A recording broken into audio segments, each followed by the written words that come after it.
সামান্য এই ভুলের কারণে নতুন করে এই ভোটারদের আবারও হিয়ারিংয়ের নোটিশ পাঠাতে শুরু করেছে নির্বাচন কমিশন।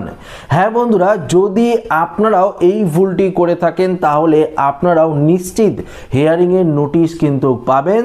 তবে নোটিশ পাওয়ার পর আপনাদের এই 3টি কাগজ কিন্তু রেডি রাখতে হবে। ইতিমধ্যেই কমিশনারের তরফ থেকে এই নিয়ে গুরুত্বপূর্ণ আপডেট দেওয়া হয়েছে, যা আজকের এই ভিডিওতে একদম বিস্তারিতভাবে জানিয়ে দেব। তো আশা রাখবো ভিডিওটিতে আপনারা প্রত্যেকেই প্রথম থেকেই শেষ পর্যন্ত সঙ্গে থাকবেন এবং নতুন হয়ে থাকলে চ্যানেলটিকে সাবস্ক্রাইব করে পাশের দেওয়া বেল আইকনটিকেও প্রেস করে অল নোটিফিকেশনটিকে বাজিয়ে দেবেন। দেখুন বন্ধুরা, আপনাদেরকে প্রথমত একটি গুরুত্বপূর্ণ কথা জানিয়ে দিই, তারপর আমরা মেন আপডেটে চলে যাব। আপনারা প্রত্যেকেই জানেন যে ইতিমধ্যেই আমাদের পশ্চিমবঙ্গে বহু ভোটার বাকি রয়েছে, যাদের বাড়িতে এখনো হিয়ারিংয়ের নোটিশ কিন্তু পৌঁছে দিতে পারেনি বিএলওরা। হ্যাঁ বন্ধুরা, কেননা এত সংখ্যক ভোটার রয়েছে যাদের নোটিশ ছাপানোই কিন্তু প্রায় অসম্ভব হয়ে রয়েছে। প্রায় 50 লক্ষের কাছাকাছি নোটিশ ছাপানো হয়েছে, এখনও প্রায় 50 লক্ষেরও বেশি, 70 থেকে 80 লক্ষেরও মতন নোটিশ ছাপানো রয়েছে, যেগুলো আস্তে আস্তে ছাপাতে শুরু করবে কমিশন এবং পাশাপাশি সেই নোটিশগুলো কিন্তু বিএলওদের পাঠানো হবে। তবে দেখুন, আপনাদেরকে একটি গুরুত্বপূর্ণ বিষয় জানিয়ে দিই। ধরুন আপনার নাম 2002 সালের তালিকায় রয়েছে, কিন্তু আপনার নামের বানান ভুল রয়েছে। 2002 সালের যে নামটি আপনার রয়েছে, ধরুন আপনার নাম প্রতাপ কুমার ঘোষ, সেই সঙ্গে আপনাদেরকে জানিয়ে দিই 2002 সালে আপনার নাম ছিল প্রতাপ কুমার ঘোষ, কিন্তু বর্তমানে আপনি সেটি পরিবর্তন করে শুধুমাত্র প্রতাপ ঘোষ করেছেন। সেক্ষেত্রে কুমারটি কিন্তু উঠিয়ে দিয়েছেন। তো মাঝখানে যে নামের মিসম্যাচ হয়ে গেল সেটা কিন্তু, কেননা আপনারা জানেন যে এই যে আমাদের পশ্চিমবঙ্গে যে হিয়ারিং প্রসেস চলছে এবং বিএলও অ্যাপে যে ভেরিফিকেশন করা চলছে বিএলও অ্যাপে, সেই বিএলও অ্যাপে কিন্তু যদি নামের কোনো মিসম্যাচ থাকে সেটা কিন্তু নিচ্ছে না, অর্থাৎ আপডেট নিচ্ছে না। তার জন্য কি করা হচ্ছে, তাদেরকে কিন্তু সন্দেহের লিস্টে রাখা হচ্ছে এবং তাদেরকে আবারও নতুন করে যাচাই করার কিন্তু সুযোগ দেওয়া হচ্ছে নির্বাচন কমিশনারের তরফ থেকে। ধরুন আপনি নিজে 2002 সালের তালিকায় নাম নেই, কিন্তু আপনি আপনার বাবার নাম, মায়ের নাম, ঠাকুরদার নাম, ঠাকুমার নাম কিংবা দাদু দিদিমার নাম দিয়ে ফর্ম ফিল আপ করেছেন এবং তাদেরও সেক্ষেত্রে একই রকম সমস্যা দেখা গিয়েছে। ধরুন আপনি আপনার বাবার নাম দিয়ে করেছেন বা ঠাকুরদার নাম দিয়ে ফর্ম ফিল আপ করেছেন, এসআইআর ফর্ম ফিল আপ। সেক্ষেত্রে আপনার ঠাকুরদা বা বাবার নামের ক্ষেত্রে 2002 সালের যে নামটা ছিল, সেক্ষেত্রে এখন 2025 সালের যে লিস্ট রয়েছে সেই লিস্টের সঙ্গে নামের মিসম্যাচ রয়েছে, অর্থাৎ মিলছে না। সেক্ষেত্রেও কিন্তু আপনার নামে নোটিশ আসতে পারে, এমনটা স্পষ্টভাবে জানিয়ে দিয়েছে নির্বাচন কমিশন।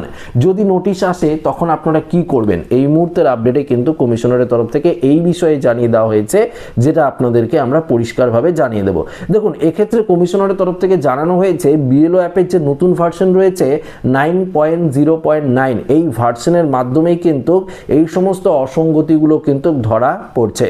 সেই সঙ্গে দেখুন, এখানে কমিশনারের তরফ থেকে জানিয়ে দেওয়া হয়েছে অনেক ক্ষেত্রে দেখা যাচ্ছে বাংলার নাম ঠিক থাকলেও গুগলে অনুবাদে অর্থাৎ গুগল ট্রান্সলেটের কারণে বা ডেটা এন্ট্রির সময় ইংরেজি বানানে সামান্য হেরফের হয়েছে। এমন ক্ষেত্রে হয়ে থাকে, আপনি আপনার বাংলার নাম যেটি দিলেন সেক্ষেত্রে যখন এটা অটোমেটিক ট্রান্সলেশন হয়ে যায় ইংরেজিতে, তখন কিন্তু সেটি নামের মিসম্যাচ হয়ে যায় বা কোনো রকম স্পেলিং মিস্টেক হয়ে যায়। সেক্ষেত্রে এই সমস্যায় হতে পারে লজিক্যাল ডিসক্রিপেন্সির আওতায়, সেই ক্ষেত্রে আপনি সমস্যায় পড়তে পারেন। বংশ তালিকা বনাম নিজের নাম, এক্ষেত্রে কি বলেছে, আগে সাধারণত বাবা বা মায়ের নামের সাথে লিঙ্কেজ বা না মিললে এই নোটিশ আসতো, কিন্তু এখন নিয়ম কিন্তু বদলেছে। এখন ভোটার নিজের নাম 2002 সালের তালিকায় থাকা সত্ত্বেও যদি বর্তমান বা নামের বানানের সঙ্গে না মেলে, তবে তাকে কিন্তু হিয়ারিংয়ে ডাকা হচ্ছে। যেটা আপনাদেরকে বললাম, 2002 সালে আপনার নাম যেটা ছিল, কিন্তু বর্তমানে যে আপনি নাম চেঞ্জ করেছেন সেক্ষেত্রে নামের মিসম্যাচ হচ্ছে, ধরা পড়ছে, সেক্ষেত্রে আপনাকে হিয়ারিংয়ে কিন্তু ডাকা হচ্ছে। এটা কমিশনারের তরফ থেকে জানিয়ে দেওয়া হয়েছে। এক্ষেত্রে যাদের নামের এই নতুন লজিক্যাল ডিসক্রিপেন্সির আওতায় তালিকায় উঠে এসেছে, তাদের বিএলও অ্যাপের মাধ্যমে নির্দিষ্ট কিছু নথি কিন্তু আপলোড করতে হবে। শুনানির নোটিশ পেলে আতঙ্কিত না হয়ে নিচের দেখুন এখানে বেশ কিছু ধাপ বলেছে, সেই ধাপগুলো আপনাদেরকে বলছি। দেখুন এখানে বলেছে 2002 সালের ভোটার তালিকায় যে পাতায় আপনার নাম রয়েছে সেই পাতাটি এবং তালিকার একেবারে প্রথম পাতা বা টপ শিট স্ক্যান করে আপলোড করতে হবে। এটা বিএলওরা আপলোড করবে। দেখুন, যেহেতু আপনার নিজের নামেই পূর্ণ তালিকা রয়েছে, তাই এই ক্ষেত্রে বাবা, দাদু বা অন্য কোনো আত্মীয়র দলিল জমা দেওয়ার কিন্তু প্রয়োজন নেই, যেহেতু আপনার নিজের নামেই 2002 সালের লিস্টে রয়েছে।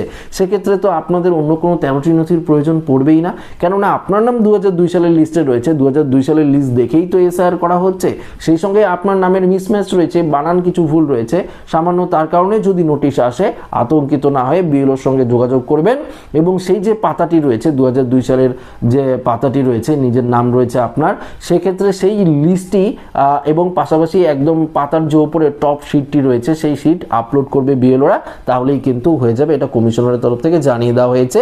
পাশাপাশি দেখুন বিএলও আন্ডারটেকিং একটি ফর্ম রয়েছে, একটি নির্দিষ্ট বিএলও ঘোষণাপত্র বা আন্ডারটেকিং ফর্ম পূরণ করে তার ছবি তুলে অ্যাপে কিন্তু সাবমিট করতে হবে। এটা বিএলওরা কিন্তু করে দেবে, তাহলেই কিন্তু সমস্যা মিটে গেল। আপনাদের কিন্তু আর কোনো রকম লাইনে দাঁড়িয়ে হিয়ারিংয়ে যাওয়ার প্রয়োজন নেই, এটা কিন্তু কমিশনারের তরফ থেকে জানিয়ে দেওয়া হয়েছে। আচ্ছা, পাশাপাশি আরেকটি বিষয় আপনাদেরকে জানিয়ে দিই, সবথেকে গুরুত্বপূর্ণ বিষয় হলো হিয়ারিংয়ের দিনের প্রস্তুতি, অর্থাৎ নাম বা বানানের ভুলের কারণে যদি এই সমস্যা হয়ে থাকে তবে মৌখিক কথার চেয়ে আইনি নথির জোর অনেক বেশি।